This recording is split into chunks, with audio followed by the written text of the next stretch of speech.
जय बद्री विशाल दोस्तों, मैं आपका भाई सुमित आज फिर आपके साथ एक जानकारी साझा करने आया हूँ। इस बार साजिश इतनी प्रचंड थी कि यदि आतंकी सफल हो जाते तो समूचा विश्व एक ऐसा विनाश भारत में देखता जिसे आज तक कभी ना सोचा था और ना हुआ। मगर दुआ कीजिए आदरणीय प्रधानमंत्री जी नरेंद्र मोदी जी, जिनकी सजग चौकीदारी की वजह से आप और आपका परिवार एक बहुत बड़े विनाश से सुरक्षित बच पाया।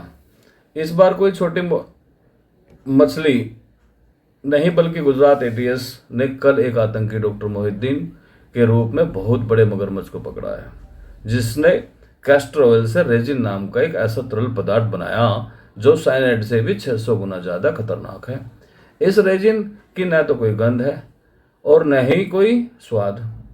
इस रेजिन को फल सब्जियों के अंदर या मांस मछली के अंदर इंजेक्ट करके हिंदू बाहुल्य क्षेत्रों में यदि बेच दिया जाता तो क्या हसर होता।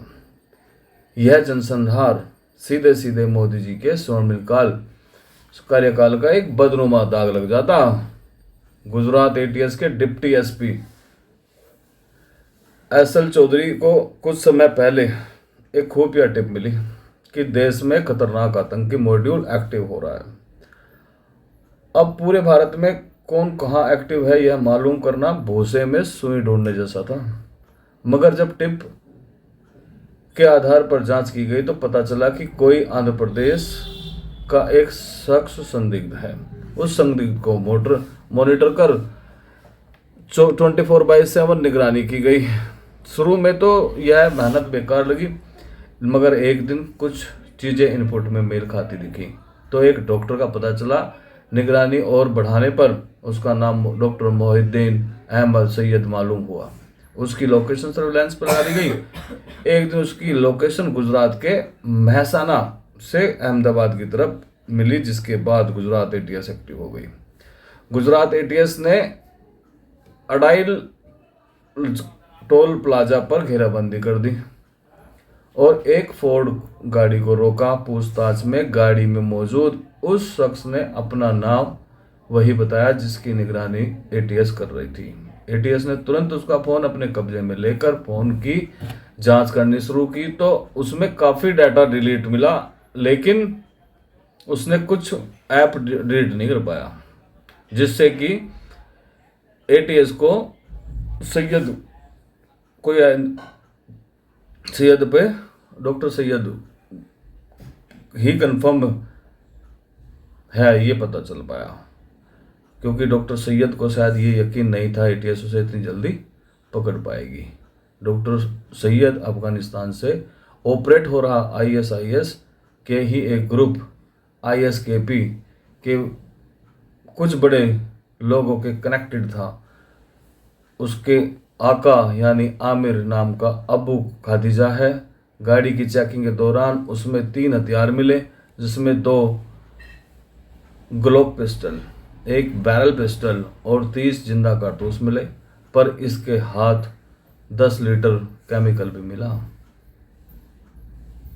पूछताछ में डॉक्टर ने बताया कि इस केमिकल से वो रेजिन बना रहा था जो कैस्टर बीन से बनता है। हथियार के बारे में पूछताछ करने पर 2 नाम सामने आए, आज़ाद सैफी और मोहम्मद सुहेल, जो कि यूपी के रहने वाले हैं। दोनों को ट्रेस करने पर उनकी लोकेशन राजस्थान बॉर्डर के पास बनासकांठा में मिली, जिसके बाद तुरंत उन दोनों को गिरफ्तार किया गया। इन दोनों ने सभी हथियार राजस्थान के हनुमानगढ़ी के लिए, जिसे पाकिस्तानी शख्स ने ड्रोन की सहायता से पाकिस्तान से हथियार पहुंचाए थे। यह सभी किसी बड़ी आतंकी वारदात को अंजाम देने वाले थे।